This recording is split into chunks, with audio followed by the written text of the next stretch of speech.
ஹரஹர நம பார்வதி பதஜே ஹரஹர மகாதேவ. தென்னாடுடைய சிவனை போற்றி, எந்நாட்டவர்க்கும் இறைவா போற்றி. மண்ணில் நல்ல வண்ணம் வாழலாம் வைகளும், எண்ணில் நல்ல கதிக்கு யாதுமோர் குறையிலை. கண்ணில் நல்ல கதரும் கழுமல வளநகர், பெண்ணில் நல்லாளொடும் பெருந்தகை இருந்ததே. ஆதித்யாய சோமாய மங்களாய புதாய குரு சுக்ர சனிபியஸ்ட ராகவே கேதவே நமஹ.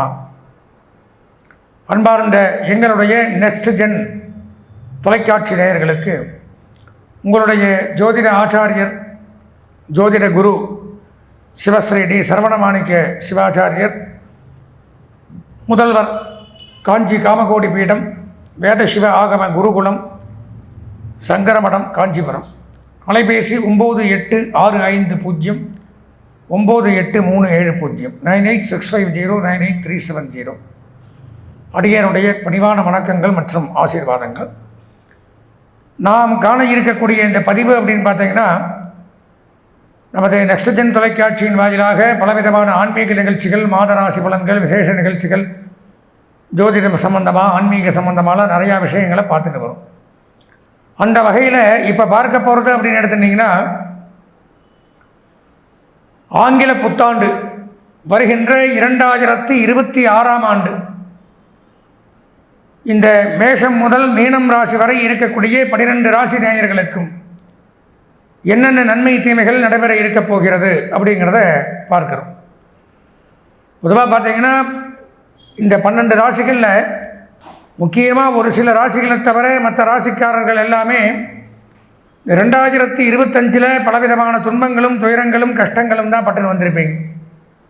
இப்போ நம்ம என்ன தான் தமிழ்நாட்டில் இருந்து தமிழ் முறைப்படி எல்லாம் பண்ணிகிட்டு இருந்தாலும் அதிகமாக நம்ம எல்லாருமே எடுத்துக்கக்கூடியது அப்படிங்கிறது இந்த ஆங்கில புத்தாண்டு.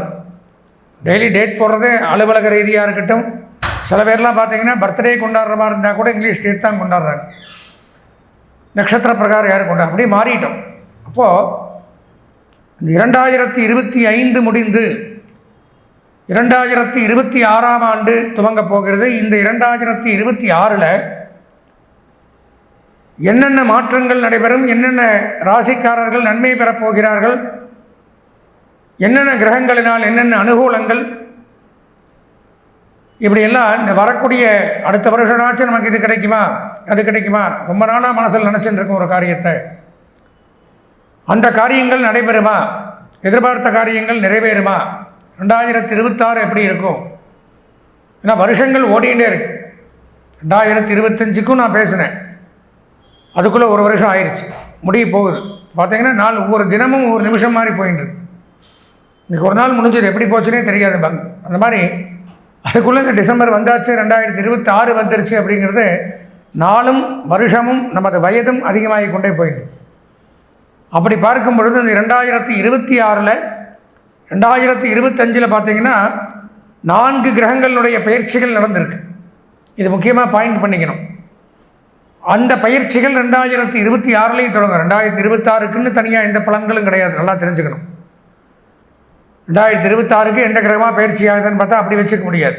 கிரகங்கள் பயிற்சி ஆகிறதுங்கிறது பொதுவாக இத்தனை கால அளவுகள் ஒரு கிரகத்துக்கு உண்டு. அந்த கால அளவுகள் முடிஞ்சால் அது பயிற்சியாக 2025 ஆச்சுன்னா 2027 ஆகலாம், 2026 ஆகலாம். அப்போ அதெல்லாம் ஒரு கணக்கு போட்டு வைத்துத்தான் இந்த 2026 என்ன கிரகங்கள் நமக்கு சாதகமாக இருக்குது, என்ன கிரகங்கள் நமக்கு இடையூறுகளை ஏற்படுத்த போகிறது, யார் யார் என்னென்ன பண்ணணும், இப்படிங்கிறதெல்லாம் பற்றி தான் இந்த பதிவில் பார்க்குறோம். வாங்க உள்ளே போய் நம்ம தெளிவாக இந்த 12 ராசிகளுக்கு உண்டான ஆங்கில புத்தாண்டு பலன்களை விரிவாக காண்போம். அன்பார்ந்த எங்களுடைய புரட்டாதி, உத்திரட்டாதி, ரேவதி ஆகிய நட்சத்திரத்தில் பிறந்த மீனராசி நேயர்களுக்கு வணக்கம், இணைய புத்தாண்டு வாழ்த்துக்கள். நாம் காண இருக்கக்கூடிய இந்த பதிவு அப்படின்னு பார்த்தீங்கன்னா, 2026ஆம் ஆண்டு மீனராசிக்கு எப்படி இருக்குது. மீனராசின்னு எடுத்துட்டால் கொஞ்சம் ஒரு சிரமமாக தான் இருக்குது. கிரகங்களுடைய அமைப்புகள் சரியில்லை. ராசிநாதனும் தற்சமயம் 4ஆம் இடம் அர்த்தாஷ்டமத்தில் இருக்கார். அவர் பயிற்சி ஆகணும் ஏப்ரலுக்கு மேலே. சனி பகவானோ ஜென்மச்சனி ஜென்மச்சனிங்கிறது மீனத்திலேயே சனி உட்காந்துருக்கிறது தான் ஜென்மச்சனி. தலை மேலே சனி உட்காந்துக்குது. 2.5 வருஷத்துக்கு அப்படித்தான் இருக்கும். அலைச்சல், துன்பம், துயரம், வேதனை, சங்கடங்கள், மன உளைச்சல், பொருளாதார விரயம். பணம் வரும், எப்படி போகுதுன்னே தெரியாது. வெளியில் பார்க்குறவன் அவனுக்கு என்ன அப்படின்பா, ஆனால் நமக்கு தான் தெரியும் எவ்வளவு செலவாகுங்கிறது அவனுக்கே தெரியாது. அது சொந்த ஜாதகத்தில் நல்லா இருந்தால்தான் வருமானம் வந்து செலவாகும்.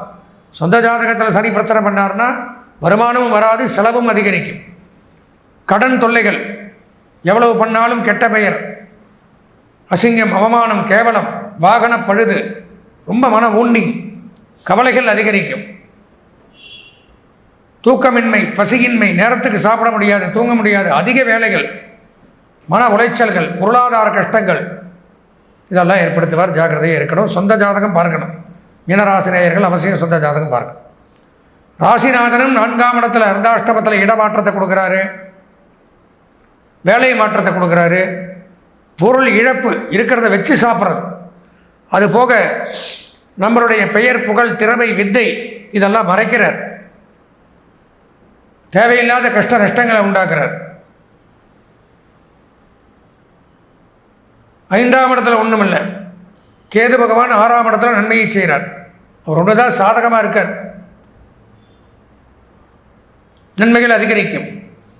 இருந்து வந்த பிரச்சனைகள், உங்கள் மேலே இருந்த அபவாதங்கள், கெட்ட பெயர்கள் நீக்கப்படும். சொத்துக்கள் வாங்கலாம். நீதிமன்ற பிரச்சனைகள் விலகும். சட்டம், நீதிமன்றம், காவல்துறை, இராணுவம், சினிமா, பத்திரிகை, இயல், இசை, நாடகம், ஜோதிடம், ஆன்மீகத்துறை, அறநிலையத்துறையில் பணியாற்றக்கூடியவர்களுக்கு நன்மை அதிகரிக்கும். 10ஆம் இடத்துல சூரியன், செவ்வாய், புதன், சுக்கிரன் சேர்க்கை. நல்ல தொழிலில் ஒரு முன்னேற்றம், புதிய தொழில் துவங்குதல், தொழிலில் புதிய வாய்ப்புகள், புதிய ஒப்பந்தங்கள். தொழிலில் ஒன்றும் பிரச்சனை இல்லை. நான் சொன்னேன் வருமானம் வரும்னு சொன்னேன். வருமானத்துக்கு பிரச்சனை இல்லை, ஆனால் வந்த வருமானம் செலவாயிடும். எப்படி போகுதுன்னே தெரியாது. வருமானம் வரும், வேலை செய்வோம், இப்படி வரும், இப்படி போயிடும். அந்த மாதிரி அமைப்புகள். தகப்பனார் இருந்தால் அவருக்கு பதவி உயர்வு. அரசாங்க பணியாளர்களுக்கு நன்மை ஏற்படும். பொன், பொருள், ஆடை, ஆபரணங்கள் வாங்கலாம். உடல் நலத்தில் கவனம் தேவை. வாகன சம்பந்தமான பழுதுகளோ விபத்துக்களோ ஏற்படும். பொதுவாக பார்த்தோம்னால் 2026ஆம் ஆண்டு பலன்களில் மீனராசிக்கு அவ்வளோ ஒன்றும் நன்மைன்னு சொல்ல முடியாது.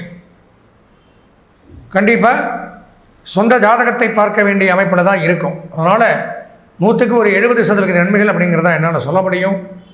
இந்த ஆண்டு அதிர்ஷ்டமான வண்ணம் மஞ்சள், சிவப்பு. அனுகூலமான திசை கிழக்கு, வடக்கு. அதிர்ஷ்டமான எண் 7, 9. வணங்க வேண்டிய தெய்வம் விநாயகப் பெருமான் மற்றும் முருகப்பெருமான். கண்டக்கடவுளையும் கணபதியையும் வணங்கி இந்த ஆண்டை இனிமையான ஆண்டாக மாற்றிக்கொள்ள ஆசீர்வதித்து விடைபெறுகிறேன். நன்றி, வணக்கம்.